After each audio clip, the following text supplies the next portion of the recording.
Form भरना। ये हमने खतियानी जमीन का प्रोसेस बता दिया। अब मैं आता हूँ केवाला की जमीन। ज्यादातर खतियानी है, केवाला है, यही है ना। अब मैं आता हूँ केवाला की जमीन पे। केवाला की जमीन आपके पास है।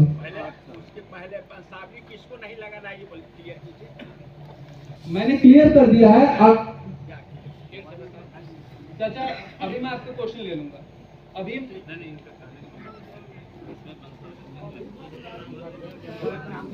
अगर नहीं, मैं पॉइंट कोई नहीं छोड़ा हूँ, ठीक है। मैं आपको बता रहा हूँ कि अगर वो व्यक्ति जो जिंदा है, जिसके नाम पे खतियान है या वो केवाला लिया है, वो उसमें वंशावली नहीं लगेगा। मैं इसी पॉइंट पे आ रहा था, आप लोग सुनिए तो क्लियर हो जाएगा। अब मैं आता हूँ केवाला पे।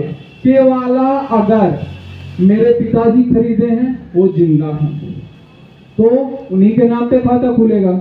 अगर मेरे दादाजी खरीदे हैं केवाला और दादाजी जिंदा नहीं है, दादाजी जिंदा नहीं है, लेकिन अब वो जमीन कहाँ आ गई, मेरे पापा तक आ गई, और मेरे पापा भी कई भाई हैं, तो वहां पर दादाजी से शुरू करेंगे, पिताजी तक आएंगे, वंशावली लगेगी केवाला में भी।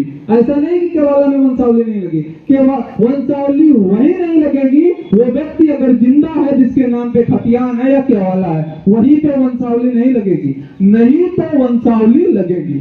ये बात एकदम क्लियर कर लीजिए, ठीक। ये हो गया केवाला का।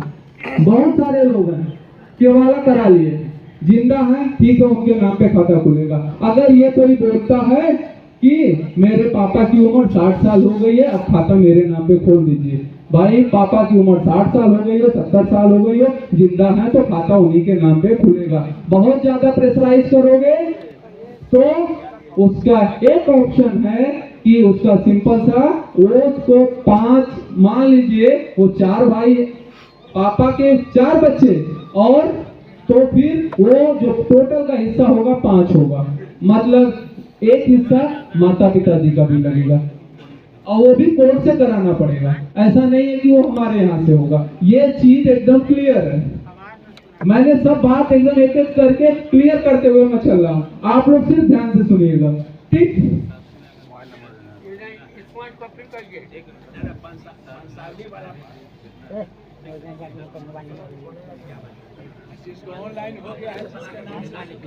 तो मैं फिर एक बार जवाब ही देने के लिए मेरी पूरी टीम आई है,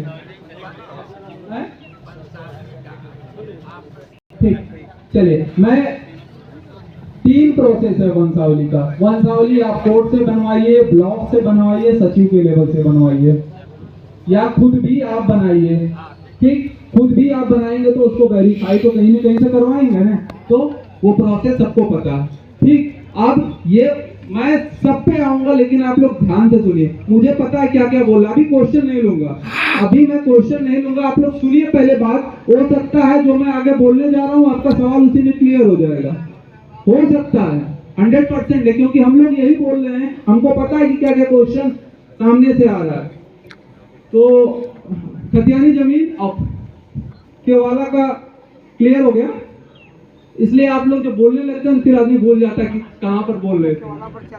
केवाला पे व्यक्ति अगर जिंदा है तो ठीक है, और बहुत सारे व्यक्ति कहते हैं भैया मेरा जो मैं केवाला लिया हूँ वो मेरा दाखिल खारिज नहीं हुआ है, तो वो दाखिल खारिज आपको करवाना होगा। दाखिल खारिज क्यों नहीं हुआ है, क्या नहीं हुआ है, उसका जवाब आपको पता है। मोटी मोटा इसका 2 ही रीजन होता है दाखिल खारिज का। दाखिल खारिज अगर नहीं हो रहा है तो दाखिल खारिज या तो उस जमीन पर कोई विवाद हो, या तो आप रजिस्ट्री कराते समय कोई गलती किए हो।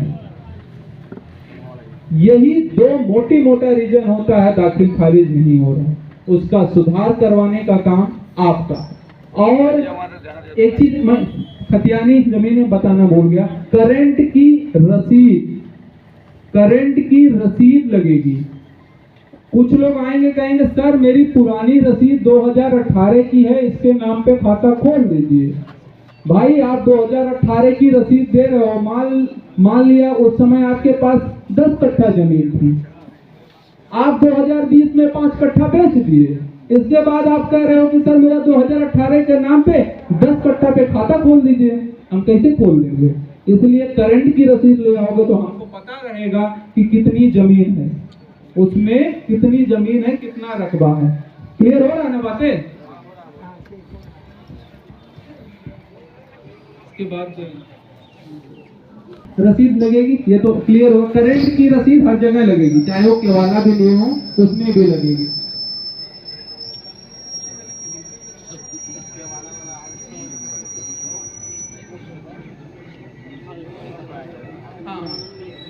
और 22 पॉइंट जो बोले हम बोल दीजिए, उसके बाद 22 जो पॉइंट बोले हैं ना, कहाँ पर सहयोग करना है वो चीज मैं आपको बता